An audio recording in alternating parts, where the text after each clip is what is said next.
Hello, welcome back to the channel.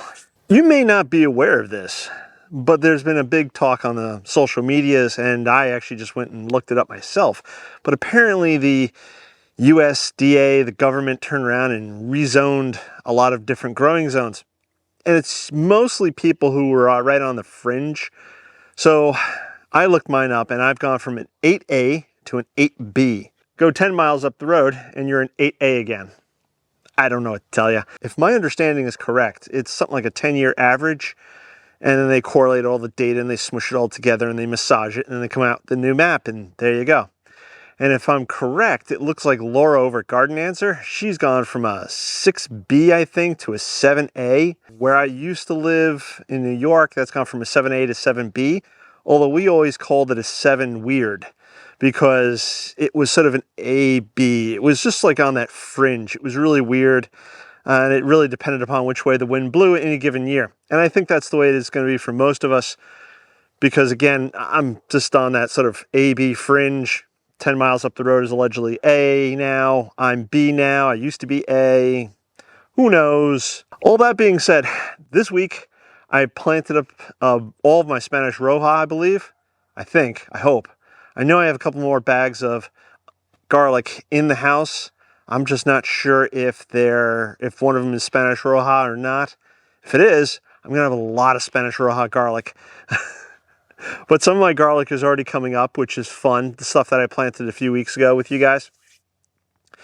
Oh, the collards are looking good. The carrots are looking great. Onions are looking good.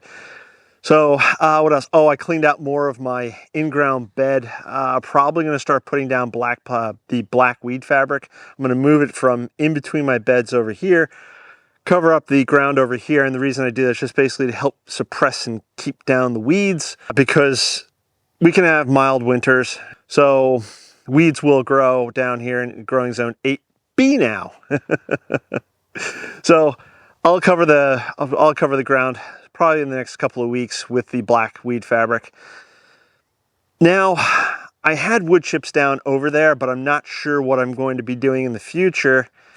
Really, I'd almost like to do pavers. That's just really expensive, and I'm going to be spending a lot of money on pavers for the back walkway this year. So if you guys have any comments or suggestions as to what I can do around my birdies beds there, please leave them below. I'd like to hear opinions.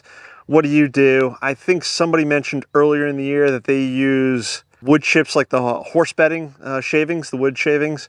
That may be an option, although it's quite a bit of an area to cover. That would be a lot of bags of wood shavings, but I'm open to suggestions. Please leave your comments below. Should I just wind up waiting and then doing pavers? Just let it all go to grass, put down wood shavings? I don't know. Again, like I said, you guys let me know below. If you don't follow me on Instagram, you can go over to growinggrainfinger.com. Scroll all the way down to the bottom of the page. I have my Instagram photos replicated there, and you may have seen, or may not have seen, should go look, the perfect rose flower. It was funny, and to me it's amusing because it was growing on basically a more or less dead rose bush. It was really battered and worn, and I got it on sale for $5 at my local garden center. They were clearancing out. It's coming back to life a little bit because I did a hard prune on it, pruned it back, and it threw up this perfect flower the other day. It doesn't look so perfect anymore, but it was perfect then. I'm going to repot that into a slightly bigger pot this year soon. I will keep that here in the vegetable garden for the foreseeable future because I don't have really any more room in the rose garden at this moment. Hopefully, maybe, possibly, could be, we'll have to see next year some point, maybe next fall, I can plant it out in the rose garden there. But we'll have to see. And if you haven't subscribed, please subscribe, click the bell icon to be notified when I do post a new video, because this way you can follow along with my antics and what I'm planting and not planting and all that good stuff. So the big news today, finally, I'm going to reveal what I've been teasing for months and months and months, and God, it just seems like forever, because I was working on it forever and trying to get it just right, and now I can finally turn around and announce that don't have it yet. Still waiting for it to be delivered. Hold on one second. Many hours later. Finally, it's here. That's right. Something I've been working on for months and months and months and months. My second book, the ever so cleverly named Pictures from My Garden. So it's a photo book filled with, approximately 150 pages full of photos. I cover everything from nature and the wildlife around the garden to the flowers and the vegetables and even Sophie. So if you ever wanted to get some beautiful close-up shots of Sophie, you can go check this out over on Amazon. The link is going to be found below in the description. It'll also be found on growinggreenfinger.com. If you scroll, I think it's like halfway down the page, you'll see books. Can't miss it. Click on the link there. That'll take you over to Amazon, where you can then purchase your own copy of Pictures from My Garden. That's right. Here's the back cover for you of those. And again, the front cover, very exciting. And sneak peeks of what is inside the book. Yeah, the camera's not going to do this justice. You got to go over to Amazon, grab yourself a copy. So there'll be more projects coming out next year. One of them will definitely be a book. Not this one, obviously, because I just did this one. But at least one more book will be coming out next year, if not two. Also, you guys have to let me know down below. Would you like to see something like a calendar? I could do a calendar, or I could even do, maybe greeting cards or, blank note cards, something along those lines. Let me know if you'd like to see something like that below. Also, if you haven't gone and visited my Etsy store, please head over to my Etsy store. The link is right here. And you can go get yourself various pictures and prints. And actually, I just did what was it?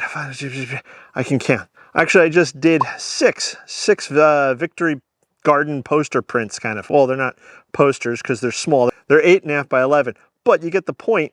They're basically replicas or copies of the old Victory Garden posters. If you go over to growinggreenfinger.com also, and you scroll down the page, you'll notice shop, and there'll be a link there that'll take you to the Etsy store. It'll also take you over to my Teespring store, where you can get a t-shirt like this, Keep Calm and Garden On. I think it's starting to rain. We're getting a bit of a sun shower. And Sophie seems quite confused. The sun's peeking out, and yet it's raining on her. Now it's raining just a little bit harder. It's a good thing I got you, didn't I? This is what I've been working on for months and months and months, and teasing was the book that I've done now, Pictures from My Garden. Again, not the best title in the world, but a lot of great photos in here. So please go check it out over at growinggreenfinger.com. Check out the link below. Sophie would appreciate it if you go out and buy a copy, because then you get to get some great pictures of Sophie there, looking all sorts of cute. Right, Soph? There you go. So again, that's going to wrap it up for today. Short video. If you haven't subscribed, please subscribe. Click that bell icon to be notified when I do post up a new video. I think the shower's passing. And I'm going to catch you in the next one. Bye-bye.